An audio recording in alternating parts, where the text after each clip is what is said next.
नमस्कार विद्यार्थी मित्रांनो, डॉक्टर सुशील स्पॉटलाइट या युट्यूब चॅनलवर आपलं सर्वांचं स्वागत आहे। 28 मार्च गुरुवार 2019 संबंधीच्या महत्वाच्या न्यूज आपण बघणार आहोत। सर्वात महत्वाची जी न्यूज आहे आणि सगळ्या भारताला प्राऊड फील करणारी जी न्यूज आहे ती म्हणजे काय, तर मिशन शक्ती याची सक्सेसफुल चाचणी झालेली आहे। आपली A-SAT ह्या उपग्रहनाशक क्षेपणास्त्राची भारताने काल म्हणजे मार्च 27 ला यशस्वी चाचणी केली। रशिया, अमेरिका आणि चीन यांच्या पाठोपाठ भारत आता चौथं राष्ट्र आहे ज्याच्याकडे उपग्रहनाशक क्षेपणास्त्र आहे आणि हेरगिरी करणाऱ्या उपग्रहाचा नायनाट आपण आता अवकाशातच करू शकतो। मिशन शक्तीची खास चाचणी जी करण्यात आलेली आहे ती अवघ्या 3 मिनिटांमध्ये आपण पृथ्वीच्या लगतच्या 300 किलोमीटरवर असलेल्या ध्रुवीय कक्षेतील आपल्याच एका नमुना उपग्रहाचा वेध घेत त्याला पाडून टाकण्यात आलेलं आहे। 3 मिनिटांमध्ये आपण हे सक्सेस मिळवलेलं आहे।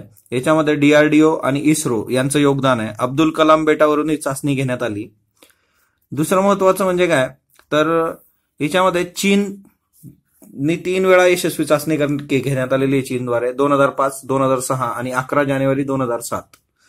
अमेरिकेने 20 फेब्रुवारी 2008 ला यशस्वी चाचणी केलेली आहे। रशियाने 2दा चाचणी केलेली आहे, 18 नोव्हेंबर 2015 आणि 2016। भारताची यशस्वी चाचणी 13 मार्च 2019। नरेंद्र मोदींनी दूरदर्शनवरून जो संदेश दिलेला आहे तो संदेश म्हणजे की या संशोधनाद्वारे आम्ही कोणत्याही आंतरराष्ट्रीय नियमांचा भंग केलेला नाहीये, केवळ स्वसंरक्षणार्थ पाऊल उचललेलं आहे। परंतु नरेंद्र मोदींचा जो काही संदेश किंवा त्यांनी जे काही भाषण केलेलं आहे त्या संबंधी भारतीय मार्क्सवादी कम्युनिस्ट पक्ष आणि तृणमूल काँग्रेस या दोघांनी आचारसंहितेचा भंग झाला आहे अशी तक्रार निवडणूक आयोगाकडे केलेली आहे आणि निवडणूक आयोगाने आता चौकशी समिती नेमलेली आहे। या चौकशी समितीचे अध्यक्ष संदीप सक्सेना हे निवडणूक उपायुक्त असतील। पंतप्रधान मोदींनी मिशन शक्तीबाबत माहिती देताना निवडणूक आचारसंहितेचा भंग केला आहे का याची छाननी ही समिती करेल। 10 मार्च पासून लोकसभा निवडणुकीसंबंधीची आचारसंहिता लागू आहे। राष्ट्रीय सुरक्षा आणि नैसर्गिक आपत्ती हे 2 विषय आचारसंहितेमध्ये येत नाही, त्याच्यामुळे विशेष काही हाताला लागणार नाही या समितीमधून। हे 2 लक्षात ठेवायचे, राष्ट्रीय सुरक्षा आणि नैसर्गिक आपत्ती। मिशन शक्ती आपल्याला विचारलं जाऊ शकतं, म्हणजे 100% येणाऱ्या परीक्षांमध्ये मिशन शक्तीवर प्रश्न विचारला जाईल। त्याच्यानंतर पुढची जी न्यूज आहे ती आणीबाणी संबंधीची बघा। आणीबाणीच्या काळामध्ये ज्या लोकांनी तुरुंगवास भोगलेला आहे 1 महिन्यापेक्षा जास्त किंवा त्याच्यापेक्षा कमी अशा 1906 व्यक्तींना महाराष्ट्र शासनाने दरमहा मानधन देण्याची योजना आणलेली आहे। 25 जून 1975 ते 31 मार्च 1977 या आणीबाणीच्या कालावधीमध्ये तुरुंगवासात असलेल्यांसाठीचं हे मानधन आहे। 1 महिन्याहून अधिक काळ तुरुंगवास असल्यास दरमहा 10,000 रुपये, 1 महिन्यापेक्षा कमी तुरुंगवास असल्यास दरमहा 5,000 रुपये, व्यक्ती हयात नसल्यास पती किंवा पत्नीला निम्मे मानधन देण्यात येईल अशी ही योजना आहे। मानधन मिळालेल्या व्यक्ती आणि जिल्हा याचं जर तुम्ही प्रमाण बघितलं तर सर्वात जास्त पुण्यातून 468 लोकांना हे मानधन देण्यात येणार आहे। नागपूर 2 नंबरवर आहे 126 लोक आणि रायगडमधून सर्वात कमी 4 व्यक्तींना हे मानधन मिळेल। त्याच्यानंतर कवी शंकर पंडित यांचं निधन झालेलं आहे। कवी शंकर पंडित 96व्या वर्षी यांचं निधन झालं। प्रवाही इंग्रजीमध्ये त्यांनी काही रूपांतर केली, जसं दासबोध आहे, मनाचे श्लोक आहे, मेघदूत आहे। 13हून अधिक त्यांचे कविता संग्रह सुद्धा प्रकाशित झालेले आहेत। कवी शंकर पंडित हे एक महत्वाचे व्यक्ती। संपादकीयमध्ये जगण्याचं जुगाड, जगण्याच्या जुगाडमध्ये आता इंजिनियर स्पेशली यांनी घेऊन लिहिलेलं आहे, तसं बऱ्याचशा उच्च शिक्षितांच्या बाबतीत हीच परिस्थिती आजच्या डेटमध्ये। चहाचे, वडे, मिसळ, डोशाचे दुकान टाकणं, गॅरेजचं बांधकाम, साहित्य पुरवठा, म्हणजे जी डिग्री घेतली आहे ती डिग्री सोडून जे काही दुसरं काम मिळेल किंवा ज्या कामात आपल्याला इंटरेस्ट आहे अशी कामं करायला तरुणांनी सुरुवात केलेली आहे, असा याचा एकंदर आशय आहे। मग पुण्यातलं तर तुम्ही बऱ्याच लोकांनी जे पुण्यात आहेत त्यांनी प्रबोधिनीजवळ भेट दिली असेल बघा, अजित शिवाजीराव केरुरे यांच्या, की त्यांनी ती पदवी आहे त्या पदवीलाच माळ घातलेली आहे, दुकानात लावलेलं आहे त्यांचं चहाचं जे दुकान आहे। माझी पदवी फक्त लग्न जमवायला कामी आली, नोकरी शोधायला गेलो तेव्हा ती पदवीने जीव सोडला होता, याचं उदाहरण पण याच्यात आहे। असे बरेचसे तरुण आहे ज्यांची उदाहरणं याच्यामध्ये दिलेली आहेत। आपल्याकडे पण प्लॅन बी नावाची गोष्ट पाहिजे बघा। आपण स्पर्धा परीक्षेत असताना आपल्याकडे प्लॅन बी नावाचा प्रकार पाहिजे। जर इन केस आपण नाही सिलेक्ट झालो तर मग त्या केसमध्ये आपण काय करणार, तर ती एक महत्वाची गोष्ट आहे। आजच्या डेटमध्ये तो पण आहे की स्ट्रेस आणि त्या सगळ्या गोष्टींमधून विद्यार्थी जात आहेत। तर जगण्याचं जुगाड हा प्रत्येकाने लेख वाचा। हा लेख मी डॉक्टर सुशील स्पॉटलाइट या टेलिग्रामवर टाकलेला आहे। तर आपल्या प्रत्येकाला जगण्याचं जुगाड करता आलं पाहिजे, एवढं लक्षात घ्या।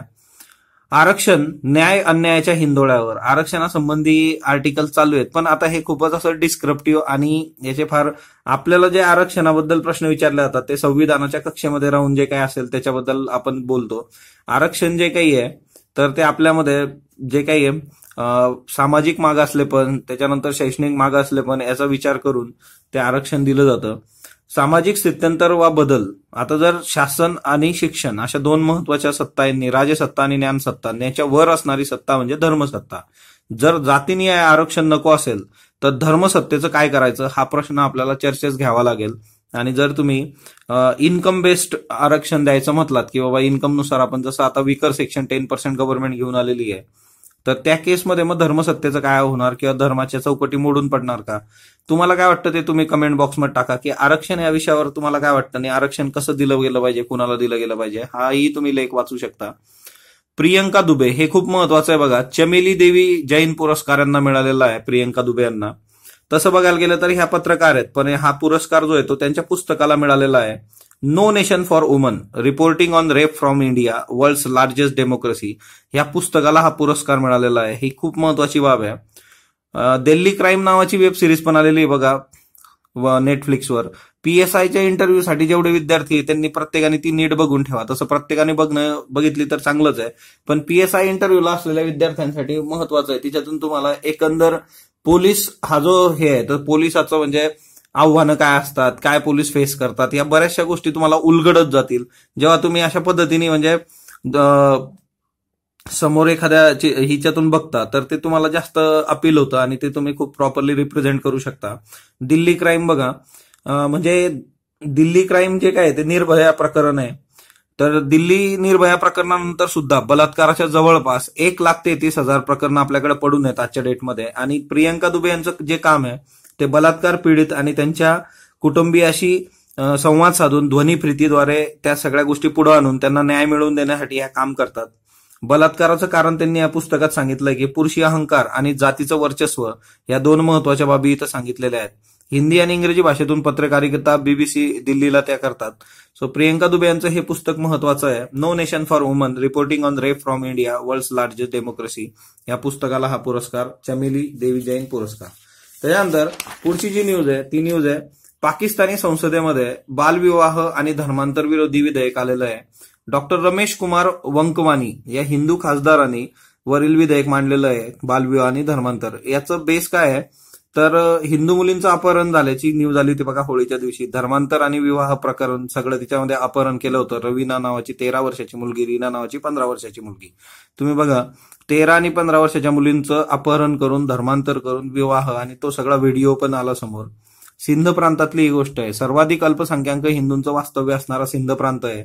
इम्रान खान यांच्या पक्षाचे खासदार असलेले डॉक्टर रमेश कुमार वंकवानी यांनी ही विधेयकं मांडली आहे. येत्या काळात बघूयात आपण याचं काय होतं. चारुदत्त दुखंडे छायाचित्रकार आहेत फेमस, यांचं निधन झालेलं आहे 65व्या वर्षी. माहेरची साडी, आत्मविश्वास, आमच्यासारखे आम्ही, दोघी अशा गाजलेल्या चित्रपटांचं छायाचित्रीकरण करणारे चारुदत्त दुखंडे यांचं JJ स्कूल ऑफ आर्ट्स मधून शिक्षण झालेलं आहे. तर तेही महत्वाचे आपल्यासाठी. इलेक्टोरल बॉन्ड हा प्रश्न खूप महत्वाचा आहे. हा प्रश्न UPSC मध्ये सुद्धा विचारले जाण्याचे चान्सेस खूप जास्त आहे आणि येत्या सर्व परीक्षांमध्ये. याचं रिझन असं आहे की इलेक्टोरल बॉन्ड नावाची जी कन्सेप्ट होती ती 2017च्या बजेटमध्ये गव्हर्नमेंटने आणली होती. इलेक्टोरल बॉन्ड काय तर प्रॉमिसरी नोट सारखं असतं हे. आता याला निवडणूक आयोगानेच विरोध केलेला आहे आणि काही राजकीय पक्षांनी विरोध केलेला आहे की निधीतील पारदर्शकतेवर याचा गंभीर परिणाम होतील आणि हे मागं येणारं पाऊल आहे इलेक्टोरल बॉन्ड जे आहे. दुसरा महत्वाचा इश्यू याच्यामध्ये आहे की परदेशांमधून कंपन्या मोठ्या प्रमाणावर फंडिंग करतायत आणि परदेशी फंडिंग इतक्या मोठ्या प्रमाणावर जर वाढलं तर येत्या काळामध्ये परदेशी कंपन्यांचा भारतातला हस्तक्षेप सुद्धा वाढेल. हाही याच्यामधला एक महत्वाचा मुद्दा आहे. आता इलेक्टोरल बॉन्ड काय असतं ते बघा. आता ज्या पक्षाला निवडणुकीत 1% मतं मिळतात किंवा जो राजकीय पक्ष ह्या 1% मताबरोबरच हा राजकीय पक्ष section 29A representation of people's act 1951 यानुसार जर त्याचं रजिस्ट्रेशन झालेलं असेल त्याच राजकीय पक्षाला बॉन्ड घेता येतील. म्हणजे बॉन्ड थ्रू त्यांना डोनेट करता येईल आपल्याला 1% आणि section 29A representation of people's act 1951 नुसार त्याचं रजिस्ट्रेशन पाहिजे. दुसरी महत्वाची गोष्ट की निवडणूक आयोगाकडून मान्यता प्राप्त असणारं एक खातं उघडून घ्यावं लागेल राजकीय पक्षाला. त्याच खात्यातून इलेक्टोरल बॉन्डचे व्यवहार होतील. 15 दिवसाच्या आत राजकीय पक्ष त्या खात्यात हे बॉन्ड जमा करू शकतो.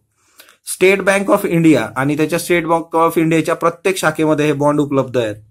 विक्रीसाठी बॉन्डचे मूल्यांकन जे आहे ते 1,000, 10,000, 1,00,000, 10,00,000, 1 कोटी असं असणार आहे. दुसरी महत्वाची गोष्ट, बॉन्ड विक्री प्रत्येक तिमाहीच्या सुरुवातीचे 10 दिवस जानेवारी, एप्रिल, जुलै आणि ऑक्टोबर याच्यामध्ये तुम्हाला बॉन्ड मिळतील. लोकसभा निवडणुकीच्या वेळी 30 दिवसांचा कालावधी वाढवून दिला जाईल याच्यामध्ये, कारण ती प्रोसेस आहे इलेक्शनची, तेव्हा फंडिंगचं हे असतं म्हणून 30 दिवस वाढून दिलं जाईल. सो इलेक्टोरल बॉन्ड प्रत्येकाने करून ठेवा, त्याचं सगळं बेसिक मी इथं करून दिलेलं आहे तुम्हाला. महाराष्ट्र टाइमचं संपादकीय बघा, अशी दानशूरता, अशी अजिम प्रेमजी, दानशूरतेवर अजिम प्रेमजींचं ऑलरेडी आपण बघितलं होतं की आपण एक नॉर्थ ईस्टचे स्टेट बघूया. तर नॉर्थ ईस्टच्या स्टेटमध्ये आसाम आज आपण बघणार आहोत. आसाम, काल अरुणाचल प्रदेश आपण बघितला होता. ही जी आहे ही ब्रह्मपुत्र आहे. इथं हे माजुली नावाचं बेट आहे बघा. माजुली बेटाचं वैशिष्ट्य काय आहे, तर हे नदीवरचं सर्वात मोठं जगातलं रिव्हराईन आयलँड आहे, जगातलं सर्वात मोठं. तर माजुली एक लक्षात असू देत. त्याच्यानंतर हे इथं डुबरी आहे बघा, सादिया डुबरी, हा नॅशनल वॉटर वे आहे डुबरी, आणि इकडं जे आहे कोपऱ्यात इकडं हे सादिया आहे बघा, तर हा नॅशनल वॉटर वे आहे. त्यानंतर गारो, खासी आणि जयंतिया, हा जो खाली आहे तर हा मेघालय आहे, आणि हा वरती आसाम आहे. तर ह्या 3 रेंज आपल्याला विचारल्या जातात, गारो, खासी, जयंतिया. जयंतिया जी ती आसाममध्ये पण सरकलेली इकडं. त्यानंतर आसाम आणि नागालँड याच्यामध्ये बरेल माउंटन रेंज आहे. त्याच्यानंतर नागालँडमध्ये वरती जर तुम्ही बघितलं तर ही पटकई बूम नावाची इथं माउंटेन रेंज आहे बघा, पटकई बूम. दुसरी महत्वाची गोष्ट याच्यामध्ये बघण्यात झाली ती म्हणजे काय, तर गुवाहाटी जवळ नीलांचल हिल्स आहेत बघा, नीलांचल हिल्स, गुवाहाटी, आसाम.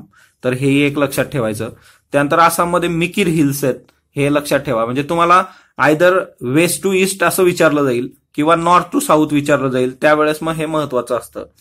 दुसरी महत्वाची बाब जी आहे ती म्हणजे काय, तर मौसिमराम आणि चेरापुंजी. चेरापुंजी हे सर्वात आधी सर्वात जास्त पाऊस पडणं ठिकाण होतं, नंतर आता त्याची जागा मौसिमरामने घेतलेली आहे. म्हणजे जर तुम्ही 2004 पर्यंत जर बघितलं तर चेरापुंजी होतं, नंतरच्या काळामध्ये हे बदललं आणि आता मौसिमराम हे ठिकाण आहे की जिथं जास्त पाऊस पडतो. शेजारीच आहेत दोघं, थोडेसे ढग सरकलेत तिकडे, दुसरं काही झालेलं नाही. तर हे लक्षात ठेवा, इथं गडबड करू नका. त्यानंतर दिग्बोई आहे बघा आसामचं. दिग्बोई जे आहे ते पेट्रोलियमसाठी आपण ओळखतो या सगळ्याला. सो आसाम, मेघालय आणि नागालँड याच्यामधल्या ज्या काही माउंटन रेंजेस आहे ते आपल्यासाठी खूप महत्वाच्या आहे. ब्रह्मपुत्रा इथून महत्वाची आहे, माजुली बेट महत्वाचं आहे, साडिया डुबरी आसाम मधलं हे एक महत्वाचं आहे. तर तेवढ्या गोष्टी तुम्ही बघून ठेवा. स्वतः तुम्ही जर मॅपमधून रेग्युलर रिवाईज करत राहिला तर ते तुमच्यासाठी खूप चांगलं असेल. स्पॉटलाइटला तुम्ही जो प्रतिसाद देत आहात त्याबद्दल मी आपला खूप आभारी आहे. स्पॉटलाइटला लाईक करा, शेअर करा, सबस्क्राईब करा, आणि जर काही सजेशन असले ते कमेंट बॉक्समध्ये सांगा. धन्यवाद विद्यार्थी मित्रांनो.